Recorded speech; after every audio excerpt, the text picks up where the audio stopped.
welcome Rich Hoit from the Hard Compound. It's brilliant that you've come on the show and got involved. But yeah, how are you?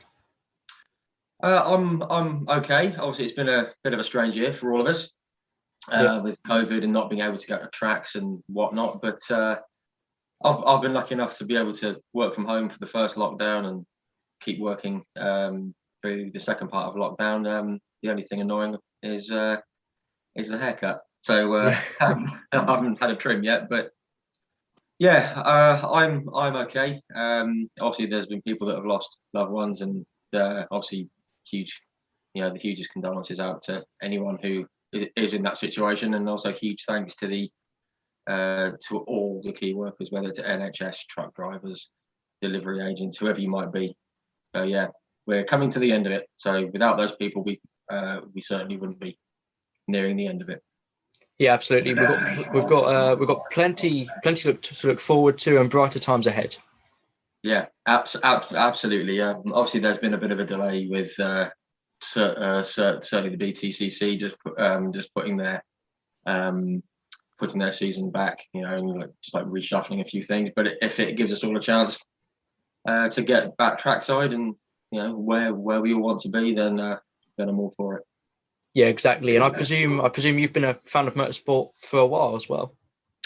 Yes, long time. I'm going to give away my age. I just turned 40 in January, and my first involvement in motorsport was back in 1986. So Really? I was only five, and it was basically it was under sad circumstances. The passing of Elio De Angelis for Brabham. He was killed in a testing crash, and I just for some reason I'd woken up. I was about 9, 10 o'clock. I think the 10 o'clock news was on, and I went downstairs looking for my mum and my dad for some reason, and I saw it on the TV. Yeah. And it showed like a racing car, and I thought, oh, what's that? And then obviously Derek Warwick got the drive. I was tuned into motorsport then because he was English. And then Nigel Mansell had a chance of winning the title, and that was it. So been hooked ever since. Would you say you've got any motorsport heroes throughout time? Yes, I have. I'm just going to tilt my camera. You can probably see up behind me, that man up there. Yeah, that's very Ayrton. cool. Yeah, that was a gift from my lovely wife for my birthday a few years ago. Ayrton and Nigel Mansell were my two heroes. As I say, Nigel was going for the title in '86, and then Ayrton. So they were the first two, and then I tuned into something called the BTCC.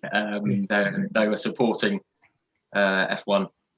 I think it was about 1988, and I saw Andy Rouse and Rob Gravett and John Cleland, and so I latched onto those three, and Steve Soper as well. It was those four I latched onto. So the open wheel, it was those two, and the tin tops, it was those four. I think, like a lot of people. Yeah, good choices. And have you got a favourite series to follow? Oh, crikey! Yeah, I follow so many. I just love it. I really couldn't split F1 and BTCC. F1 was the first thing that I fell in love with, and I've always loved it. You can see there's other pictures up here and up here. They're all F1. These up here are all F1, but I love BTCC as well. They were the first two that I got into, and I really can't split them. And I love them for different reasons. Obviously, two very different types of racing. yeah, absolutely. I think that's the thing with it. There's so many different, choices of motorsport that you can follow. Some people, I think, they pick one and stick to it religiously. But then I think, I enjoy it, all racing, and I think they're all so good for so many different reasons. Like you said, F1 and British touring cars are so different, but yet so enjoyable.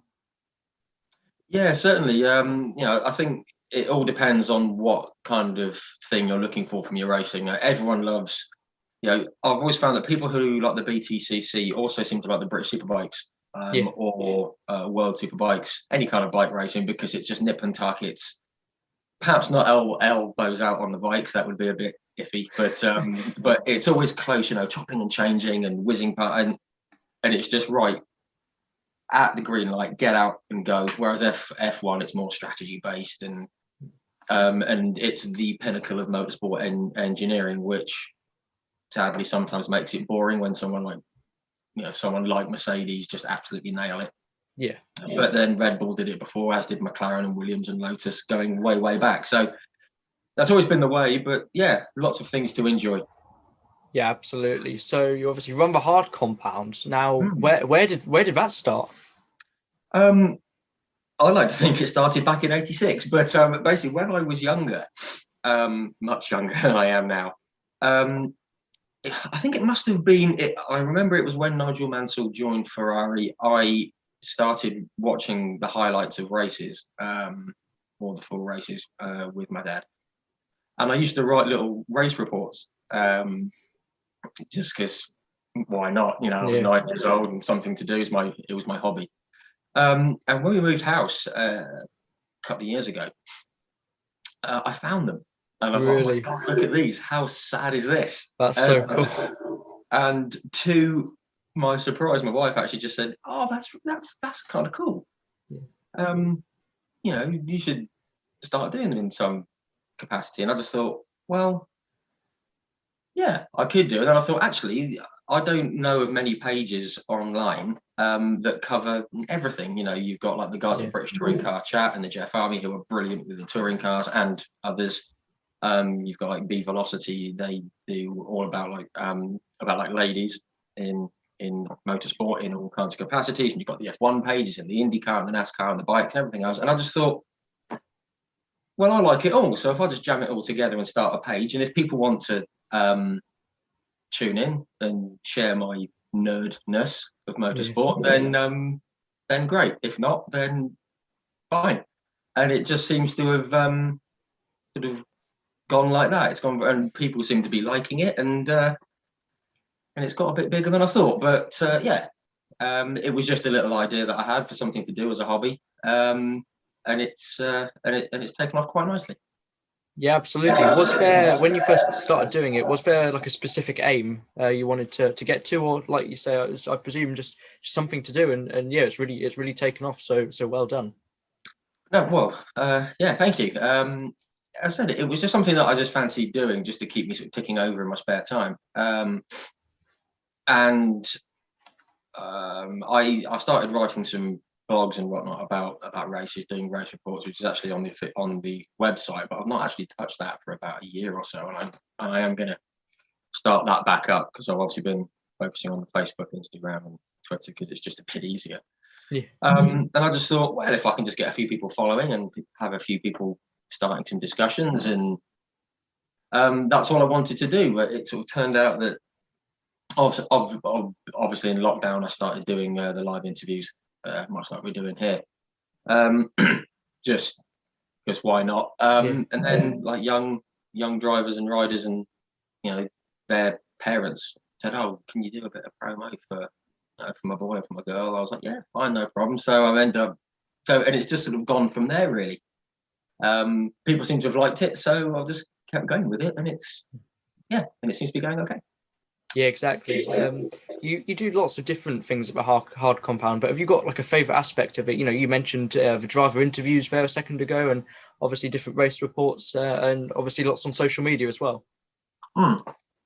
Yes, I've always enjoyed looking into like the nitty gritty bits of motorsport, where things about things that's going on behind the scenes. We can all see what's happening on the track. I like the stuff behind it, the stories behind it. But I just thought, well, if there's some breaking news about something, I'll put that out, which I enjoy doing. I enjoy writing little articles about various kinds of F1, various kinds of motorsport, F1, BTCC, whatever it might be. I enjoy doing that, but I think the live chats, they're the things that I enjoy doing the most, and whether it's 5 people or 250 people tune in for it. Obviously, it's great to have as many people on board as possible, because, as I said, I just want to share my love of motorsport with people.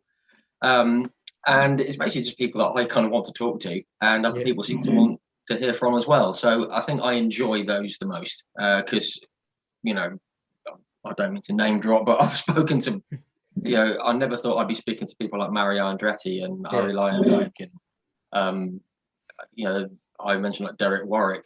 He was my first sort of English driver that I'd heard of. And to speak to these guys, and then you've got like Louise Goodman, who's an absolute institution in the media when it comes to motorsport. and then you've got current drivers as well. I just never thought I'd be doing that through the page, but I am, and I really enjoy it.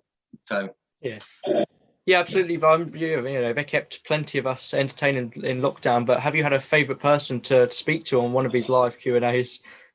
Oh, this is going to be bad, isn't it? Because if anyone's watching this and I don't say that, it's going to be terrible. I must admit, I did enjoy the first one I did with Rob and Bradley Gravitt, because Rob was, as I said, Rob was a huge hero of mine. I mean, they've all been brilliant in their own ways, but I'd find it hard to split between probably.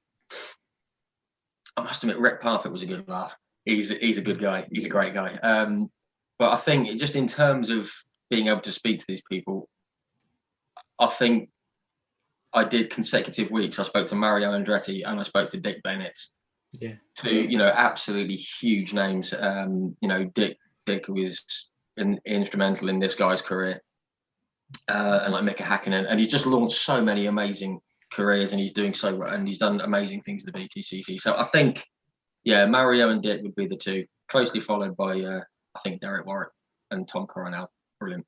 Yeah, absolutely. I think it's incredible, not only with the amount of awesome names you've had on the show, but I also think, first of all, live doing that must be that's really cool, doing it live, because you've got to, it's very different to sort of doing it here where it's been pre-recorded, but also some of them, they've gone on for like 2 hours, and that's incredible. I think that's very good. So fair play. But yeah, I mean, when we first started doing it, we thought, well, if we could, I've always said that people can nurse a cup of coffee for an hour and then it gets cold. So you don't want it to be any longer than that. That's how I used to gauge it. And that was generally the time scale. And then we had Mario on, and I just let him go. I thought I wasn't going to interrupt him. And that went on for 2 hours. Dick Bennett's the same, John Cleland. Yeah, and they all, these amazing careers. And they just enjoy talking about it, which is fantastic. So, it's a bit nerve-wracking before you go live, but once you start, you just let them go. Yeah, absolutely. Well, the motorsport season this year is almost getting ready. Obviously, we had a great first Formula One Grand Prix. We'll quickly touch on that. How do you think that went? Is this the season where Max Verstappen and Red Bull can finally challenge Mercedes, or? I mean, well, first off, it was a fantastic race. I mean, what a way to start the season. Absolutely terrific. Thoroughly enjoyable. Excuse me. But yeah, I think Red Bull, and certainly Max, having been in that car for 5 years now, it's been a few years, and he's got used to it. And obviously the team tends to gravitate to him, and rightly so. He's a terrific driver. I think they can certainly get close. Yeah. I still have a feeling that Mercedes might have been sandbagging a bit. In the pre-season, and we all know that Bahrain isn't particularly suited to Mercedes, but I think it could be very, very close, and I'd love to see it. I'd love to see Red Bull against Mercedes, Max against Lewis. Not to discount Valtteri Bottas or Checo Perez or anyone like that, but yeah, I'm looking forward to Imola next, isn't it? Because Mercedes will be a bit stronger, and they got a bit lucky, I think, in Bahrain. But yeah, I think it can be a really, really close title tussle this year. I certainly hope so. Yeah, exactly. And I think as we go along the year, I think we'll have other teams building. We saw AlphaTauri were looking very quick at the start of the year. I know Pierre Gasly was fairly unlucky, but Yuki Tsunoda, he was very quick as well. What a debut that was. Absolutely terrific. And it wasn't just, a young lad coming in and trying to just stay out of trouble and make sure he finishes and all that kind of stuff that you often get. He was like, no, I'm going that way. And he just absolutely terrific. He was overtaking people. And I think AlphaTauri, they got overlooked a lot last year because the Mercedes dominance. Yeah. I think the Ferrari basically went backwards last year, and that overshadowed a lot of teams' improvements, teams like McLaren and Renault and AlphaTauri. And, let's not forget AlphaTauri won a race last year. Okay, it was because it was because Lewis did a bit of a silly with the pits. And certainly Pierre Gasly was quick last year. And I think AlphaTauri, they can get onto the coattails of that top three, I suppose, if you want to call it, with with McLaren now in there. And I think we can see a lot more from Aston Martin. I think they've got too much. They've got too much resources and too much money to not improve on what was a pretty disappointing weekend, especially for Seb. But yeah, as you say, there's going to be a lot of teams are going to be improving, and hopefully it'll bunch things up. And from my own personal point of view, I'll never say this on that compound, but I'm a Williams man, as you can see. So because they're my local team, so I would love to see them get onto the tail end of the midfield at least. Yeah, well, similar to you, I'm a big McLaren fan. I'm hoping, they've had a really last few seasons. They've just kept on building, really. After a fairly difficult period with technical issues and finances and stuff. But it seems to be, I feel the driver pairing is very cool. Obviously, it was sad to see Carlos Sainz leave. Yes. But it looks like they're building. The team's got great momentum, and I'm really hoping we see them on the podium, maybe even challenging for a win come the end of the year. We'll have to wait and see, though. Yeah, absolutely. I think it's probably the most likable driver pairing on the grid. I mean, if you don't like Lando Norris and Daniel Ricciardo, come on, I mean, they're just both such happy, smiley guys. They're great fun. Which is good, because I think McLaren a few years ago were known as being a little bit, stuffy. Certainly under Ron Dennis. Nothing against Ron, absolutely brilliant, but it seemed a bit stuffy, and they just seemed to lose their way, as you say, a few years ago. I mean, it was almost embarrassing for them. I mean, to have that rapid decline. Yeah. But as you say, they've been building so steadily, and they've been great at getting the fans involved with things as well, which is another big thing with with social media being king these days. So yeah, I think they can certainly, if they can maintain that upward motion, then there's no reason why they can't be challenging for wins. Yeah, absolutely. Well, just before we move on to British touring cars and predictions, who do you think is going to be, Max or Hamilton for the title? In equal machinery, I would. Oh, crikey. I'd probably lean towards Max. I think he's just got a bit of focus and he's really fancied it this year. But I just think, Lewis Hamilton is one of the greatest drivers we've ever seen in Formula One. Whether, his other agendas and beliefs that he's pushing, which is absolutely fine. Take that out of the way. When it comes to sheer racing, he is one of the greatest we've ever seen. Yeah. And that's not me being biased as a Brit. I just think that Mercedes, the reliability of the cars, I think it just gives Lewis that extra 1 or 2% of belief that I can wring the neck of this thing and it's going to be fine. Yeah. So I am going to say Lewis Hamilton. Good choice. I must admit, I do kind of want it to be Max, which is a dreadful thing to say as a Brit, but I think Lewis just about. Yeah, it's going to be very interesting. I look forward to seeing how the season unfolds. Obviously, like you said earlier, Imola next. That's an incredible circuit, but yeah, it's going to be very interesting. Yeah, absolutely. I just can't wait. It's just been such a long off season. So bring it on. Yeah, exactly. Well, British touring cars, we're not too far away. The lineups have been revealed. The liveries and the cars are being revealed slowly but surely. They're out testing. Any early predictions? Oh, I mean, I think at this stage of the season, I think we all like to look at the midfield and say, I think Santo can come out. There's been a lot of positive noise coming out of Accelerate trade price cars racing, and rightly so. They've got, obviously they got, Tom Ingram, proven race winner and title contender. Rick Parfitt, we mentioned earlier on. I think he was being a bit coy in the little chat before. I think he's going to really go for it. Obviously, Jack Butel's got a year under his belt, and excuse me, I've just had a bit of a brain skip. Who's the fourth driver? Chris Smiley. Chris Smiley, of course it is. Yeah. Crap, I'm talking to him this week. Goodness me, sorry, Chris. Embarrassing. He's a far better driver than people think. So I think they can go well, but I think everyone's saying, they're going to be title contenders. Let's not forget, it's only their third year. Yeah. Sicily Motorsport in the BMWs, Carlu, Triple R, whatever.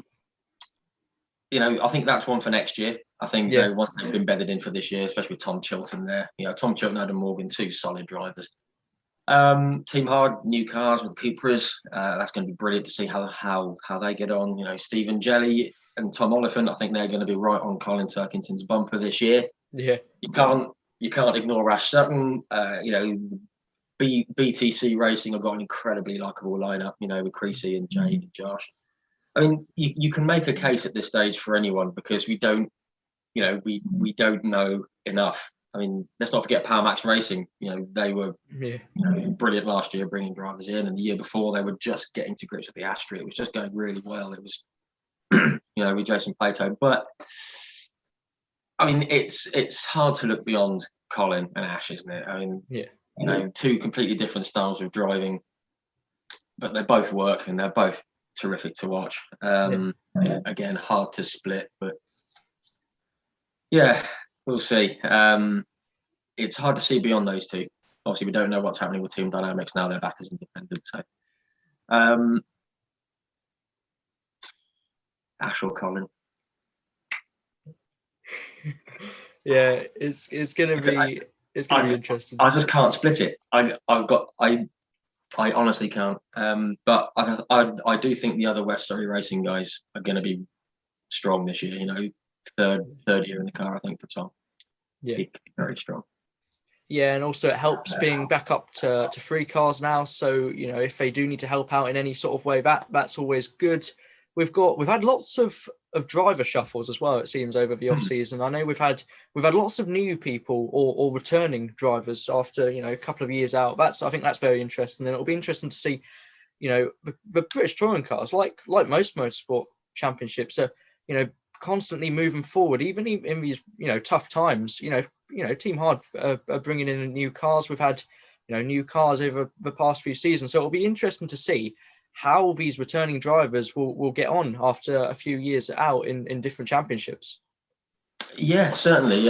One person that springs to mind on that subject is Aaron Taylor-Smith. Yeah. He was terrific when he was racing back when the CC first, Passat, isn't it? When that first came along, in the black, and it just looked fantastic, and he was terrific to watch in there. It's great to see Gordon Shedden back. We all know what he can do in a British touring car. Which and is, as you say, it's great to see these guys back on the grid. It's a shame that some drivers have lost out. Certainly, some very popular ones. People like obviously Dan Camish. And we've lost Andrew Jordan. He didn't get a seat, and and there's lots of people that don't have drives, sadly. Yeah.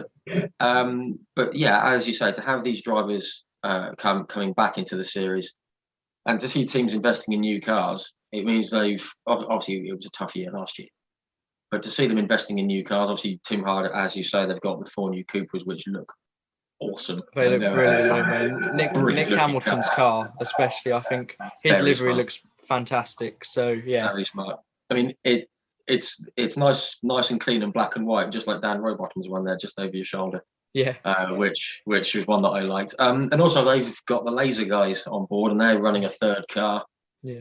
Got Carl Boardley in there. He'll be interesting to see, because I think he actually, the BMW 1 Series, I think everyone was like, oh, this will be a really good step forward. But actually, the 1 Series is getting was getting really old. And, I think Carl Boardley still really performed well in that last season, considering how old the car is, like for Volkswagen and the Mercedes A-Class as well last season we saw.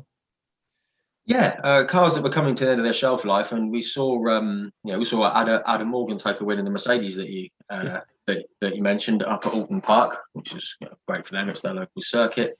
And you say, Carl Boardley just quietly, as quiet as you can in that gold car. Quietly, he just was quietly in the points and on the, and he was right in the running for it. And let's not forget that car was 5-6 years old. It's an ex-West Surrey Racing one. I think it might have been one of, I can't remember. It came in 2013 was its first season. So yeah, it's been there a while, and it's obviously had its neck wrung. And as you say, he did a terrific job. Yeah. Dragging that one up. So put him in a brand new car, and what can he do? We'll have to see. Yeah, exactly. It's good. You also mentioned, it's difficult. You mentioned Dan Camish earlier, but I know he's not doing British touring cars, but I've never been so excited for a Porsche Carrera Cup season with Harry King. It's going to be interesting. My younger brother's a big Harry King fan, and it's certainly going to be exciting between them two, I think. Oh, definitely. I mean, we all saw what Harry King can do in the Ginettas when he was just absolutely. He was head and shoulders the most exciting driver on that. I mean, in that yellow Ginetta, he was absolutely fantastic. And he went into Porsches and we thought, okay, it's an interesting one. And he just absolutely crushed it, didn't he? I mean, he was unbelievable. And he's in a good team, like Team Parker in the Porsches. I mean, they're, solid, absolutely solid. But now, you've got Dan at Redline Racing, and we just saw like Kian Jewis, F4 driver. He's now come on board as Harry King's teammate. I mean, wow. I mean, that's going to be as you said, that's going to be one heck of a watch. And obviously, because of the way last year went, it's hard to see beyond Harry King. But if there's anyone that can really push him, if there's anyone who knows that Porsche, it's going to be Dan Camish. And Kian Jewis is going to come in and maybe do what Harry did last year. So yeah, it's going to be fantastic. Yeah, absolutely. Well, we've got so many great drivers on the grid. I think there's a really great mix of youth and experience. But have you got a favourite driver or team in British touring cars at the minute? Well, I'm gonna put a caveat in here. This is before I started the hard compound, because I'm always very neutral with the hard compound. I try and keep it very settled. But when there was the Neil Plato, which one are you a fan of? Yeah, both. Absolutely brilliant. I've been fans of them both for a long, long time. I'll say the newer breed. I mean, I'm a big fan of Colin Turkington. I think he goes racing the right way. He doesn't have to go and shove people out the way, there's nothing wrong with it. Yeah. But I just like the way he goes about it. He's a complete professional. We mentioned about Dick Bennett I spoke to, and he said that's why he loves Colin. He's an absolute pro. He's got stacks of notes, and he just goes out and he delivers. And I just think that approach in any kind of racing is the way to go. But also been a fan of Flash as well, Gordon Shedden. And of the newer guys, I'm going to say I think I say newer guys who have done full seasons for the first time in the last few years. I think Jake Hill is an absolutely fantastic driver, and people are talking about championship contenders. We saw what the Focus can do for Motorbase last year in the hands of Rory Butcher and obviously Ollie Jackson, who took 2 race wins. But I think Jake Hill, when he, I just like the way he goes racing again. So yeah, I think him and Colin would be my 2 that I would always look out for.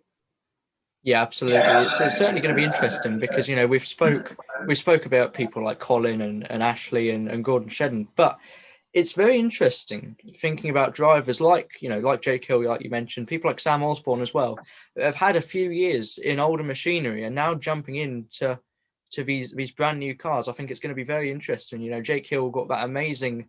He technically got two wins. You could argue in 2019 on the track in the Audi, which was getting fairly old then, and obviously had a pretty unlucky 2020 season in the Honda, which is obviously getting old then as well. But now in this new Ford Focus, it's looking really good for him as well.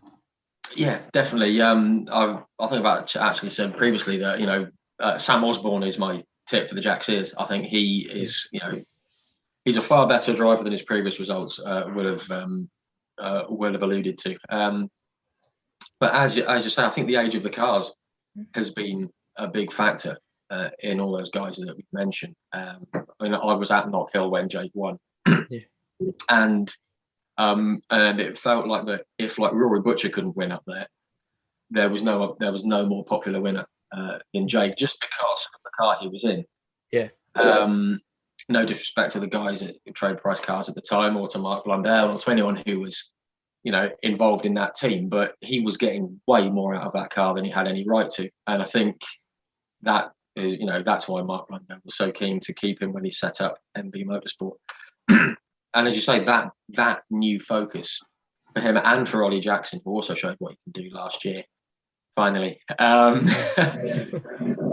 just think it always seems to be sitting very nicely for Jake, because you alluded to some bad luck, certainly at the start of last year with the mechanical side. And you'd like to think with it being a new car, that wouldn't be so much of an issue this year. And I just think Jake can have a really good crack. I certainly hope so, because he's a really nice guy as well. Yeah, well, we've not got too long to wait, and I'm sure you'd agree. I'm really looking forward to seeing all the cars out on track at Media Day and everything like that. So, yes, very much looking forward to it. As fans, we all just want to see cars out on track again, whether it's Media Day or testing or a race, and we all want to be able to get there soon. But yeah, very much looking forward to all the to the new liveries being unveiled. I don't think there's too many to go now, but all the cars that we've seen look absolutely fantastic. I'm very glad that Speedworks have gone with the classic Toyota Gazoo racing red, white, and black. I know people prefer the Ginsters one that Tom had, but yeah, there's some terrific looking cars and really interesting grid, and I just can't wait to be able to sit in front of the telly and watch it again. And trackside, of course. Yeah, absolutely. I completely agree. I won't keep you for too much longer. Just to finish off, who do you think is going to be the champion, or is it too? Do you think is it easier making a prediction now, or just putting all the names in a hat and picking one out and hoping for the best? Really, it's going to be close. You could take either approach, and you'd come up with a name that could go well. I'm going to stick my neck out. I think because they lost it by such a small amount last year, I think Colin would never come out and say it, but I think he really wants that 5th title. So I'm going to go with Colin, just because the thing that you alluded to, he's got 2 rear gunners if he needs them. And again, so was Ash, but yeah, I'm going to go with Colin Turkington, and I'm not sure I'm making the right choice, but we'll see. Yeah, we'll wait and see. Well, thank you so very much. It's been great to chat racing. I'm so excited for this season. I think everyone will agree, and we've got plenty to look forward to. Yeah, we certainly have. And thank you very much for inviting me on. It's been great just to have a chat about motorsport and not have to think about any questions myself. So thank you very much for coming on. And I've seen some of the other chats, and they've been absolutely brilliant. So keep up the great work, mate. Oh, thank you very much. Well, hopefully see you soon. Hopefully see you trackside soon. But got plenty to look forward to, and thank you very much. Yeah, no problem at all. Thanks for having me on. Appreciate it. Bye.